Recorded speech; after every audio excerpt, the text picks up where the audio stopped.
ನಮ್ಮ RCB ತಂಡಕ್ಕೆ pure all rounder Marco Johnson much needed ಇತ್ತು.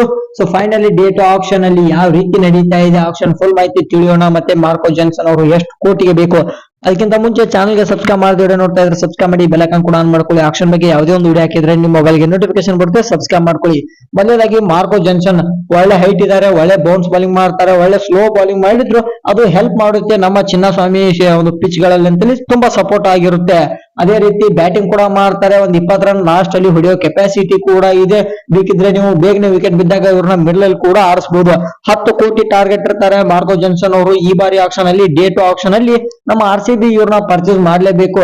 ನಮ್ಮ ಹತ್ರ 30 ಕೋಟಿ ಇದೆ, ಇವ್ರಿಗೆ ಸ್ವಲ್ಪ ಎಕ್ಸ್ಪೆನ್ಸಿವ್ ಆದ್ರೂ ಕೂಡ ಇವ್ರನ್ನ ಟ್ರೈ ಮಾಡಬೇಕು. 10 ಕೋಟಿವರೆಗೂ ಮಾರ್ಕೋ ಜಾನ್ಸನ್ ಅವರು RCB ಗೆ ಬಂದ್ರೆ ಅದೇನ್ ವೇಸ್ಟ್ ಅಲ್ಲ, ವರ್ತ್ ಅಂತಾನೆ ಹೇಳ್ಬೋದು. 10 ಕೋಟಿಗೆ ಪ್ಯೂರ್ ಆಲ್ ರೌಂಡರ್ ಬಂದಾಗ ಆಗುತ್ತೆ. ಸೌತ್ ಆಫ್ರಿಕಾ ಮೂಲದ ಆಟಗಾರ, ಕಳೆದ ಬಾರಿ SRH ತಂಡಗಳಲ್ಲಿ ಆಡಿದ್ರು. SRH ತಂಡಕ್ಕೆ 3-4 ವರ್ಷದಿಂದ ಆಡಿದರೆ ಅವರು ಉತ್ತಮವಾದ ಪರ್ಫಾರ್ಮೆನ್ಸ್ ಅನ್ನ ಕೊಟ್ಟಿದ್ದಾರೆ.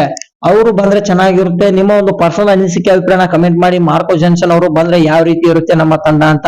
ಅದೇ ರೀತಿ ಸಬ್ಸ್ಕ್ರೈಬ್ ಮಾಡಿಲ್ಲ ಅಂದ್ರೆ ದಯವಿಟ್ಟು ಸಬ್ಸ್ಕ್ರೈಬ್ ಮಾಡ್ಕೊಳ್ಳಿ. ನಾನು ಯಾವುದೇ ವಿಡಿಯೋ ಹಾಕಿದ್ರೆ ನಿಮ್ಮ ಮೊಬೈಲ್ಗೆ ನೋಟಿಫಿಕೇಶನ್ ಬರುತ್ತೆ, ಆಗ ವಿಡಿಯೋನ ನೀವು ಬೇಗನೆ ನೋಡಬಹುದು. Thank you all.